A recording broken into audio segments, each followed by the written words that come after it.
Good morning, students. Class plus one, subject Business Studies, Chapter First, Business and Introduction. Today's topic is Objective of Business. Business objectives are two types. First is economic objectives and social objectives. Economic objectives are first is profit making, creation of customer, innovation, and social objectives include further four objectives. First is high quality goods at fair prices, contribution to community development. Third is fair returns to investors. Fourth है providing employment. Now we are studying these objectives with their meaning. First economic objectives.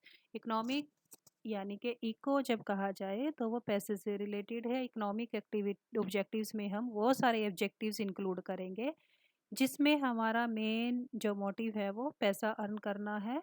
चाहे कोई भी आप activity करें but आपने earning क्या करनी है, इसमें मनी को अर्न करना है हर एक वे में.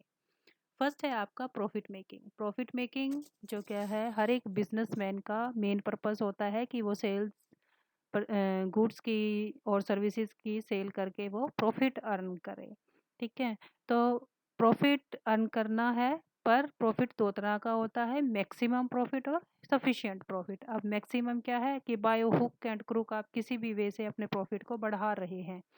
और दूसरा क्या है, सफिशिएंट प्रॉफिट. सफिशिएंट मतलब कि जितना उस पर मार्जिन बनता है वो आप फेयर उस पर प्रॉफिट अर्न कर रहे हैं. अब जो सफिशिएंट प्रॉफिट है वो आपका जो सोच है, आपकी जो थिंकिंग है वो बहुत अच्छी है. अगर आप मैक्सिमम प्रॉफिट की थिंकिंग लेकर के चलते हैं तो वो एक बिजनेस के लिए लॉस का कारण भी बन सकती है. क्यों? मैक्सिमम प्रॉफिट अर्न करने के लिए बिजनेसमैन जो क्या है, कई बार क्या करता है, उस चीज़ की वो शॉर्टेज दिखा देता है और उसको स्टोर करके रख लेता है.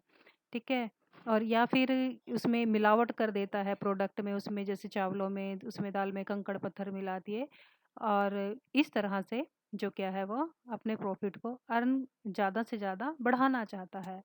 तो अगर आप मैक्सिमम प्रॉफिट की सोच को लेकर चलेंगे तो आपका प्रॉफिट जो क्या है वो ज़्यादा दिन तक कंटिन्यू नहीं रह पाएगा. इसलिए हमने सफिशिएंट प्रॉफिट्स की जो हमारी कॉन्सेप्ट है उसको ध्यान में रख करके अपने बिजनेस को रन करना है.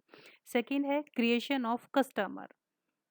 हर एक बिजनेसमैन का ऑब्जेक्टिव होता है कि जो उसके ज़्यादा से ज़्यादा कस्टमर हों. अब कोई शॉपकीपर है, कोई भी चाहे छोटा हो चाहे कोई बड़ा हो, हर एक का यही मोटिव होगा कि ज़्यादा से ज़्यादा कस्टमर जो क्या है उसके आएंगे. क्यों? क्योंकि जितने ज़्यादा कस्टमर आपके आएंगे उतनी ही ज़्यादा आपकी सेल्स होंगी. जब आपकी सेल्स ज़्यादा होंगी तो आपका प्रॉफिट भी जो क्या है वो ऑटोमेटिकली बढ़ जाएगा. इसलिए सेकंड ऑब्जेक्टिव क्या है, क्रिएशन ऑफ कस्टमर्स. थर्ड है इनोवेशन. इनोवेशन की नए नए आइडियाज जो आज के टाइम में आ रहे हैं, तो आपने उन आइडियाज़ को ध्यान में रख कर के अपने बिजनेस को चलाना है, अपने बिजनेस को रन करना है. अगर आप पुराने आइडियाज़ को लेकर ही प्रोडक्शन करते रहेंगे तो आपकी सेल्स जो क्या है वो कम हो जाएंगी. तो आपने जैसे नई टेक्निक आ रही है तो उसके हिसाब से अपने प्रोडक्ट में इम्प्रूवमेंट लानी है. अपने पुराने कस्टमर के साथ साथ अपने नए कस्टमर्स को लेकर भी चलना है. तो तभी जो क्या है आप अपने बिजनेस को कंटिन्यू कर सकेंगे लंबे समय के लिए. जब आप अपने बिजनेस में इनोवेटिव टेक्निक्स को यूज़ करेंगे तो आपकी सेल्स ऑटोमेटिकली बढ़ेंगी और आपका प्रॉफिट जो क्या है वो भी इंक्रीज होगा. Thank you. Revise this topic, note down this topic in your notebook.